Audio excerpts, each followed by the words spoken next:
Bienvenue pour cette nouvelle exploration. Aujourd'hui, on va parler d'un sentiment, sans doute assez partagé, cette petite voix qui nous dit attention face à un nouveau défi. Pas simplement la peur de l'échec, la peur de se planter, mais quelque chose de plus profond. Oui, la crainte que cet échec soit la preuve finale qu'on n'est pas à la hauteur, qu'on a une incompétence cachée. Voyez cette appréhension qui peut nous figer, parfois même avant d'avoir fait le premier pas. C'est ça qu'on va creuser ensemble aujourd'hui. Cette angoisse bien particulière, non pas la peur de rater une tâche en soi, mais la peur que le résultat, peu importe lequel, devienne une sorte de verdict. Un jugement définitif sur notre valeur, notre compétence. Comme si chaque défi était un passage devant un tribunal invisible, en quelque sorte. Et pour essayer de comprendre d'où vient cette crainte, comment elle fonctionne, on va s'appuyer sur plusieurs éclairages. La psychologie, bien sûr, c'est la base, mais aussi les sciences cognitives, pour voir comment nos pensées jouent là-dedans. Et même, on ira voir du côté des neurosciences ce qui se passe concrètement dans notre cerveau. D'accord. Et l'objectif de tout ça, c'est quoi? Mieux comprendre pourquoi cette peur nous attrape, quels sont ses mécanismes internes, et puis surtout, j'imagine, voir ensemble comment on peut naviguer avec ça, pour ne plus se laisser paralyser, retrouver l'envie d'oser, quoi. C'est parti alors, explorons un peu les rouages de cette crainte. Pour démarrer, il y a une distinction importante à faire, je crois, entre la peur de l'échec lui-même et puis le sens qu'on lui donne. C'est peut-être là que tout commence, non? C'est tout à fait ça. On pourrait distinguer, disons, d'un côté, ce qu'on appelle la peur du processus. C'est l'appréhension normale face à l'effort à fournir, aux difficultés qu'on va rencontrer, aux erreurs qu'on risque de faire en chemin. Apprendre quelque chose de nouveau, gérer un projet complexe, forcément, ça demande du travail, ça peut faire un peu peur. Et souvent, une bonne préparation, ça aide à gérer ça. Mais la peur dont on parle spécifiquement aujourd'hui, c'est la peur du verdict. Et là, c'est plus le chemin qui fait peur, c'est la destination. Enfin, plutôt ce qu'on imagine qu'elle révèle sur nous. La crainte que le résultat final, bon ou mauvais, soit la preuve ultime, le jugement définitif. Intelligent ou pas, talentueux ou pas, capable ou pas. Le défi devient une sorte de test de notre valeur intrinsèque. Ça me fait penser à cette idée, je crois que c'est Allen Fox qui disait quelque chose comme ça. Ce qui nous terrifie vraiment, c'est pas tant l'échec, mais la possibilité que cet échec révèle qu'il nous manque le truc, ce petit quelque chose en plus, ce qui fait les gagnants entre guillemets. C'est ce sens négatif, ce verdict redouté, je suis incompétent à la base, qui nous paralyse. Tu dis exactement ça. Et c'est souvent inconsciemment une tentative de protéger notre image de nous-mêmes, notre ego si on veut. L'esprit n'essaye pas juste d'éviter de rater, il essaie carrément d'éviter la situation, ce fameux tribunal imaginaire où notre sentiment de valeur pourrait être abîmé. C'est comme vouloir annuler le procès avant qu'il ait lieu. Du coup, la bonne question, c'est peut-être pas comment je fais pour ne plus avoir peur, mais plutôt qu'est-ce que mon esprit essaye de protéger là, et est-ce qu'il y a une façon plus saine de le faire? Rien que de comprendre ça, c'est souvent un premier pas énorme pour sortir du blocage. D'accord, je vois. Mais alors, pourquoi cette peur du verdict est si forte, si ancrée chez certaines personnes? Qu'est-ce qui l'alimente au fond? J'imagine qu'il y a des mécanismes psychologiques, cognitifs. Oui, effectivement, il y a plusieurs facteurs qui peuvent jouer et souvent s'entremêler. On peut repérer certains pièges psychologiques assez courants, par exemple le perfectionnisme quand il devient trop rigide, cette exigence de standards hyper élevés, parfois irréalistes, avec cette pensée un peu tout ou rien. Soit c'est parfait, soit c'est un échec total.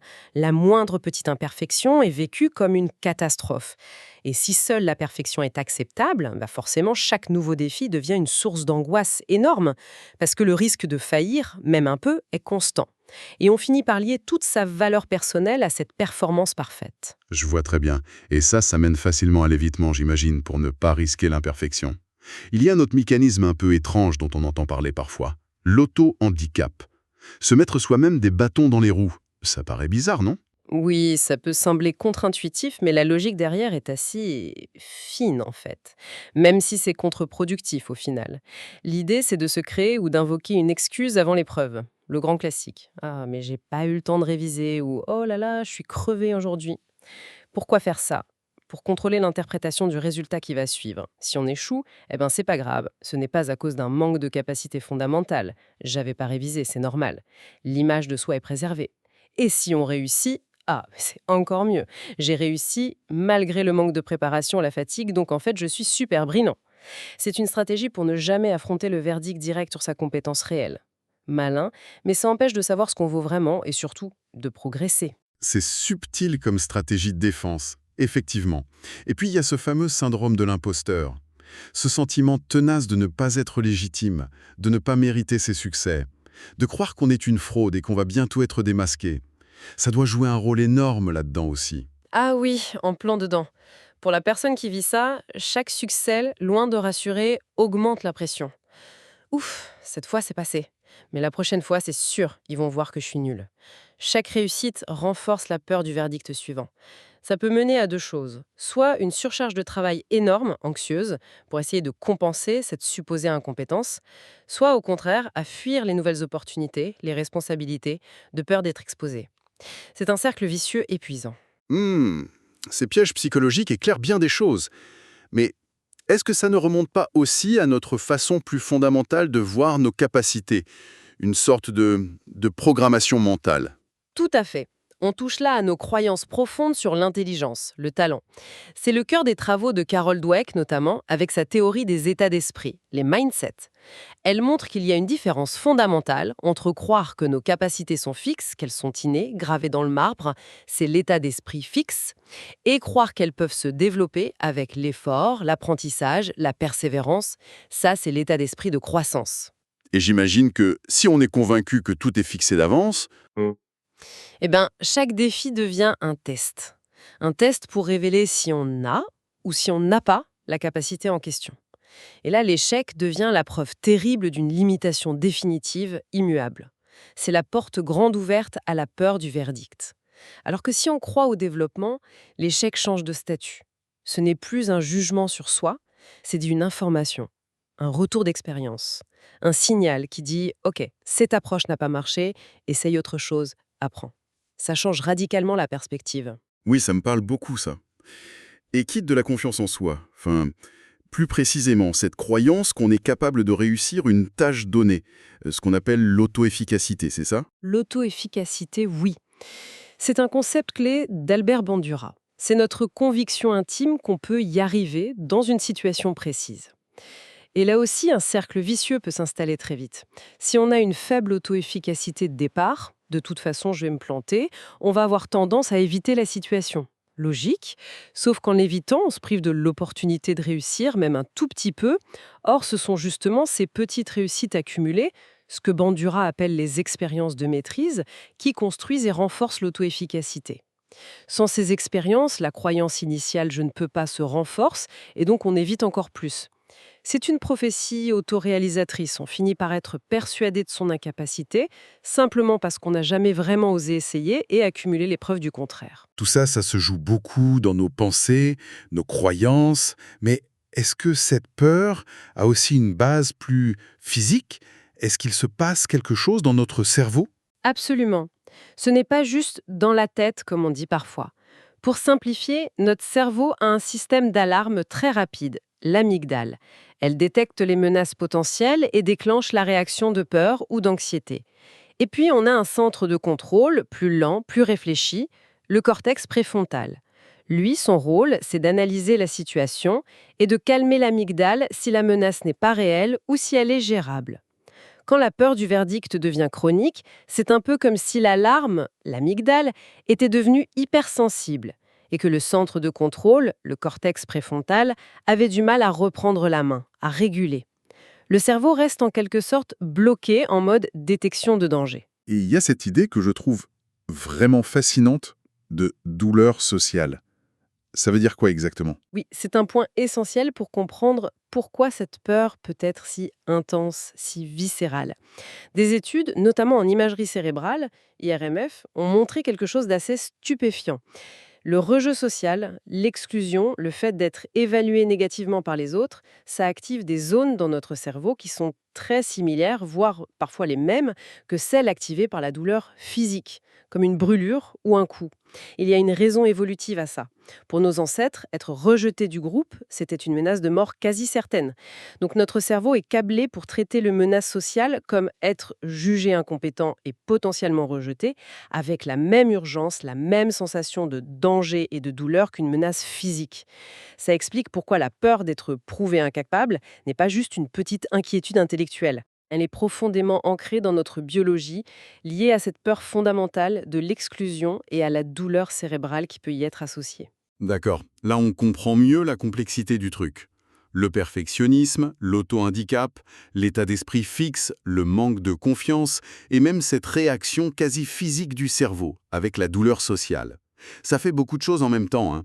Bon, alors, comment on fait? Comment on sort de ça concrètement? Quelles sont les pistes, les stratégies qu'on peut mettre en place? Oui, heureusement, il y a des leviers d'action qui sont d'ailleurs bien documentés par la recherche.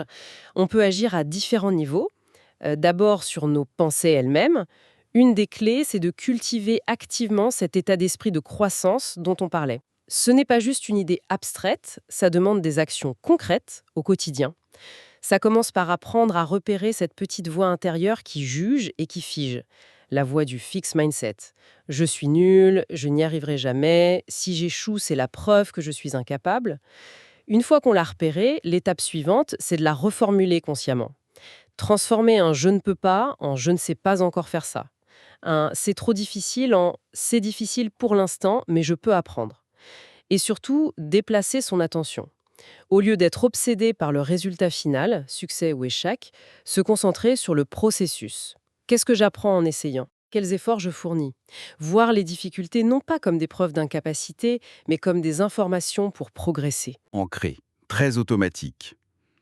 Elles reviennent tout le temps. C'est là qu'une technique comme la restructuration cognitive peut être très utile. Elle vient des thérapies cognitives et comportementales, TCC. C'est un peu comme devenir un détective de ses propres pensées. Le processus, en gros, d'abord on identifie la situation qui déclenche l'émotion désagréable, l'anxiété par exemple, et la pensée automatique qui l'accompagne. Exemple, présentation importante demain, grosse anxiété, pensée, si je rate, tout le monde va penser que je suis incompétent. Ensuite, on met cette pensée au banc d'essai. On examine les preuves. Qu'est-ce qui soutient vraiment cette pensée? Quelles preuves j'ai? Et surtout, qu'est-ce qui la contredit? Quelles preuves vont contre cette idée?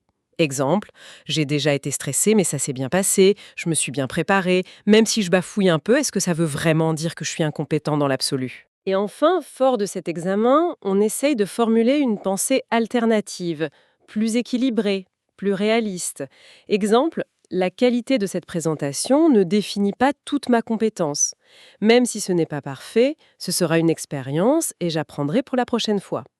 Ça demande de l'entraînement, c'est sûr, mais ça permet petit à petit de déconstruire ces certitudes négatives qui nous plombent. Ok, donc travailler sur les pensées, c'est une voie, mais comment on fait pour construire la confiance quand on a justement l'impression de partir de zéro? Quand on est paralysé par cette peur d'échouer et qu'on n'ose même pas commencer? Le meilleur moyen de croire qu'on peut faire quelque chose, c'est d'accumuler des preuves concrètes qu'on l'a déjà fait, même à une échelle minuscule. Donc, on prend un objectif qui nous fait peur. Et on le découpe en étapes ridiculement petites. Des étapes si petites qu'elles en deviennent presque non menaçantes. La première marche doit être la plus facile à franchir. On franchit cette première marche, et là, c'est l'étape cruciale, souvent oubliée. On prend consciemment un instant pour reconnaître cette petite victoire. Ok, ça je l'ai fait. Même si ça paraît trivial. Puis on passe à la suivante. Et on recommence. Chaque petit succès, aussi minime soit-il, est une donnée réelle, une preuve tangible qui vient contredire la croyance « je ne peux pas ». C'est comme construire un mur de preuves positives, brique par brique. Ça prend du temps, mais c'est solide. J'aime beaucoup cette idée de preuve concrète et de reconnaissance consciente. Et pour gérer l'émotion elle-même, la peur, l'anxiété qui monte quand on est face au défi, ou même quand on y pense. Alors là, une approche qui a montré son efficacité, c'est l'autocompassion. C'est un concept développé notamment par Christine Neff. On pourrait dire que c'est l'antidote à cette voix critique interne hyper sévère qui accompagne si souvent la peur du verdict. L'autocompassion, ça repose sur 3 piliers principaux. Premièrement, la bienveillance envers soi, le self-kindness. C'est simple, essayer de se traiter soi-même avec la même gentillesse et la même compréhension, le même soutien qu'on offrirait à un ami cher qui traverse une période difficile. difficile. Se parler avec douceur, pas avec dureté. Deuxièmement, reconnaître notre humanité commune, le common humanity. C'est se rappeler que la souffrance, l'échec, les difficultés, l'imperfection, eh bien, ça fait partie de l'expérience humaine universelle. Ce n'est pas juste nous qui sommes nuls ou défaillants, tout le monde vit ça. Ça réduit énormément le sentiment d'isolement et ça dédramatise. Et troisièmement, la pleine conscience, le mindfulness, mais appliqué à nos émotions difficiles. C'est-à-dire observer nos pensées et nos émotions pénibles, la peur, la honte, l'autocritique, sans se laisser complètement submerger, sans les juger trop durement, sans non plus les ignorer. Juste les accueillir avec un certain équilibre. C'est une approche qui semble très douce, bienveillante. Mais est-ce qu'il n'y a pas un risque que ça devienne une excuse, une sorte de complaisance envers soi-même qui empêcherait de faire des efforts? Oh, c'est pas grave si je rate, je suis juste humain. C'est une préoccupation légitime et fréquente. Mais en fait, la recherche montre plutôt le contraire. L'autocompassion, ce n'est pas de l'apitoiement sur soi, ni de la complaisance, ni une baisse des exigences. Au contraire, en étant plus bienveillant avec soi-même face aux difficultés et aux échecs inévitables, on réduit la peur paralysante de l'échec. Et quand on a moins peur d'échouer, paradoxalement, on est plus susceptible d'oser essayer de nouvelles choses, de prendre des risques mesurés, de persévérer après un revers et d'apprendre de ses erreurs pour s'améliorer. Les études montrent que les personnes qui pratiquent l'autocompassion sont souvent plus résilientes, plus motivées à long terme et même plus à même d'atteindre leurs objectifs, justement parce qu'elles ne sont pas constamment freinées par l'autocritique destructrice. C'est une source de force intérieure, pas une forme de faiblesse. Très intéressant ce point. Et la pleine conscience, plus globalement, au-delà de son rôle dans l'autocompassion, elle peut aussi aider à calmer cette fameuse alarme cérébrale, l'amygdale hyperactive dont on parlait. Oui, tout à fait. La pratique régulière de la pleine conscience, par exemple via la méditation, mais pas uniquement, a des effets neurobiologiques démontrés. On observe notamment qu'elle peut aider à calmer l'amygdale, à réduire sa réactivité face au stress perçu. Et en parallèle, elle semble renforcer les connexions avec le cortex préfrontal, cette zone du cerveau qui nous aide à réguler nos émotions, à prendre du recul, à raisonner. Plus simplement, au quotidien, la pleine conscience nous entraîne à remarquer quand notre esprit part dans tous les sens, en ruminant le passé ou en s'angoissant pour l'avenir, souvent en imaginant des scénarios catastrophes d'échecs. Elle nous apprend à ramener doucement notre attention sur l'instant présent, sur ce qui se passe ici et maintenant. Et ça réduit considérablement le pouvoir de ces pensées anxieuses liées à la peur du verdict futur. Donc, si je récapitule un peu, toutes ces stratégies, changer son état d'esprit vers la croissance, restructurer les pensées négatives, avancer par petits pas pour bâtir la confiance, cultiver l'autocompassion, pratiquer la pleine conscience, elles ne fonctionnent pas en silo, mais plutôt ensemble, c'est ça? Elles se renforcent mutuellement.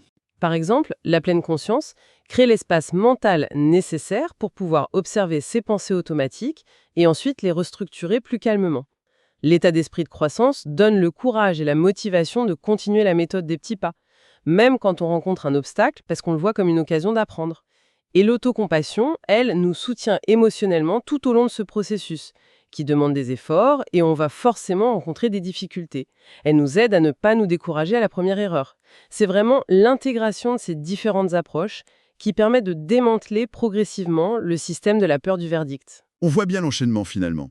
Une croyance de base sur nos capacités, elles sont fixes, peut mener à des vulnérabilités psychologiques, le perfectionnisme par exemple. Celles-ci entraînent des distorsions de pensée, tout ou rien. Ça sape la confiance en notre capacité d'agir, faible auto-efficacité, ce qui déclenche la réponse de peur, l'amygdale qui s'affole, la peur de la douleur sociale, et tout ça nous pousse à adopter des comportements comme l'évitement ou l'auto-handicap, qui au final ne font que confirmer notre croyance de départ qu'on n'est pas capable. C'est une vraie boucle. C'est exactement ça, une boucle qui peut devenir infernale. Mais ce qui est vraiment encourageant, et c'est le message important, c'est que chaque maillon de cette chaîne peut être modifié. On n'est pas condamné à rester coincé dedans. En intervenant consciemment sur nos croyances, passer un état d'esprit de croissance, sur nos pensées, restructuration cognitive, sur nos comportements, petits pas, confrontation progressive à la place de l'évitement, et sur notre façon de gérer nos émotions, pleine conscience, autocompassion, on peut progressivement, systématiquement défaire cette boucle. L'objectif ultime, c'est de parvenir à redéfinir la nature même du défi, qu'il ne soit plus vécu comme une menace terrible pour notre valeur personnelle, mais plutôt comme comme une opportunité, une occasion de grandir, d'apprendre, d'explorer qui on est et ce dont on est capable. Au fond, si on devait résumer le message central de cette exploration, ce serait peut-être que cette peur d'être prouvé incapable naît d'une vision de la vie comme une sorte de série d'examens blancs, des tests permanents pour obtenir un certificat de valeur, mais qu'il existe une alternative, une autre façon de voir les choses. Oui, une perspective radicalement différente en fait. Voir la vie non pas comme une succession de tests où on joue notre valeur à chaque fois, mais comme un processus. Un processus continu d'apprentissage, de développement, d'expérimentation. Et dans cette nouvelle optique, tout change de signification. Un défi devient une expérience, un échec devient un feedback, une information utile pour la suite, une évaluation externe, qu'elle soit positive ou négative, devient juste un point de vue parmi d'autres, une information à considérer, mais pas un jugement définitif sur notre être. J'aime beaucoup l'analogie du GPS qu'on peut utiliser ici. Le résultat d'une tentative, ce n'est pas un jugement final gravé dans le marbre sur qui on est, c'est plutôt une localisation actuelle, comme le petit point bleu sur la carte. Ça nous dit simplement où on se trouve maintenant sur le chemin de notre apprentissage. Ce n'est pas une destination finale, et surtout pas une condamnation, c'est une indication précieuse pour savoir quelle direction prendre ensuite. Si on adopte ce cadre mental-là, l'idée même d'un verdict sur notre capacité intrinsèque devient presque caduque. Elle perd son pouvoir. Ce qui compte, ce n'est plus le jugement, c'est le voyage, le processus d'apprentissage et croissance. C'est une perspective très libératrice, effectivement. Alors, pour conclure notre échange d'aujourd'hui, peut-être qu'on pourrait laisser chacun avec une question à méditer, une invitation à la réflexion, inspirée par tout ce qu'on a exploré. Et si la vie n'était pas un test permanent pour prouver notre valeur, mais plutôt une aventure continue pour nous développer? Quel serait alors le prochain petit pas, même minuscule, qu'on oserait tenter?